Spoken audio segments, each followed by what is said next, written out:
यह कहानी मंगलपुर नाम के एक छोटे से गांव की है, जहां जितेंद्र नाम का एक गरीब किसान रहता था। जितेंद्र के परिवार में उसकी पत्नी कविता और एक बेटा अमन था, जिनके साथ वह बहुत खुशी खुशी जीवन बिताता था। जितेंद्र के पास गांव में अपनी एक छोटी सी जमीन थी।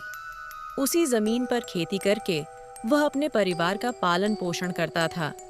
लेकिन अब वह जमीन पहले जैसी उपजाऊ नहीं रही थी। धीरे धीरे उसकी फसल की पैदावार कम होती जा रही थी। एक दिन इसी चिंता में वह अपने खेत के पास बैठा हुआ सोच रहा था। दिन ब दिन इस जमीन की पैदावार घटती जा रही है। लगता है अब मुझे कोई और रास्ता ढूंढना पड़ेगा। अगर इसी जमीन के भरोसे रहा तो घर का खर्च चलाना मुश्किल हो जाएगा। ये सोचकर जितेंद्र की ओर चल पड़ता है।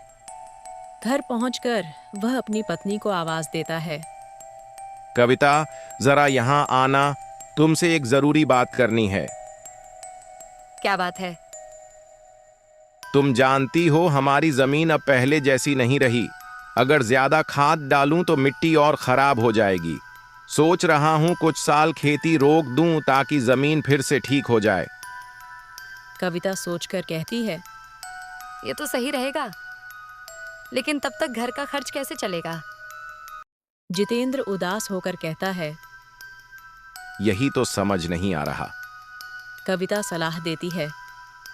आप गांव के बड़े जमींदार रघुवीर काका से मिल लीजिए। वे बहुत अच्छे इंसान हैं, जरूर कोई रास्ता बताएंगे। अगली सुबह जितेंद्र रघुवीर काका के घर पहुंचता है और अपनी पूरी परेशानी बता देता है। रघुवीर काका मुस्कुराकर कहते हैं। परेशान मत हो बेटा, मेरे पास गांव के बाहर एक खेत है, तुम वहां खेती करो। जितेंद्र घबराकर कहता है। काका, इससे तो आपका नुकसान हो जाएगा। काका प्यार से कहते हैं। नुकसान नहीं होगा, मेरी उम्र हो गई है और मेरा बेटा शहर में रहता है। तुम मेरी जमीन भी संभाल लोगे और तुम्हारा भी भला होगा। जितेंद्र धन्यवाद देकर घर लौट आता है और सारी बात कविता को बता देता है। अगली सुबह जितेंद्र खेत पर काम करने निकलता है। जाते समय वह कविता से कहता है। खेत गांव से बाहर है, लौटने में देर हो सकती है। कविता उसे खाना बांध देती है। जितेंद्र खेत पर पहुंचकर काम शुरू करता है, लेकिन कुछ समय बाद पीछे से एक जहरीला सांप उसे काट लेता है। थोड़ी ही देर में जितेंद्र बेहोश होकर जमीन पर गिर जाता है। शाम हो जाती है, लेकिन जितेंद्र घर नहीं लौटता। कविता पूरी रात इंतजार करती है। अगली सुबह वह घबराकर रघुवीर काका के पास जाती है। काका तुरंत अपने नौकर हरिया को खेत पर भेजते हैं। वहां जाकर हरिया देखता है कि जितेंद्र बेहोश पड़ा है और उसका शरीर नीला पड़ चुका है। हरिया तुरंत घर जाता है और सब घटना अपना मालिक को बताता है।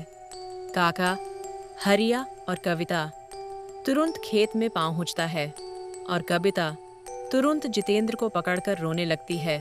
वैद्य जी को बुलाया जाता है और कविता वहां से उठ जाती है। वैद्य जी तुरंत चेक करके कहते हैं। जहर बहुत देर तक शरीर में रहा है। ये गहरी बेहोशी है। जान तो बच सकती है, लेकिन समय लगेगा। उसी समय जितेंद्र को घर लाया जाता है। कविता पूरी हिम्मत से जितेंद्र की सेवा करती है। इसी बीच बेटा अमन कहता है।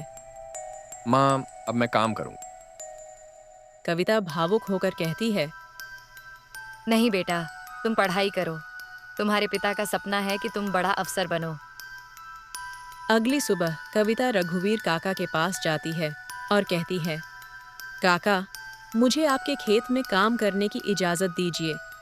काका बहुत समझाते हैं, लेकिन कविता नहीं मानती। आखिर काका कहते हैं। ठीक है बेटी, तुम गांव के अंदर वाले मेरे खेत में काम करो, ताकि घर और जितेंद्र का ध्यान भी रख सको।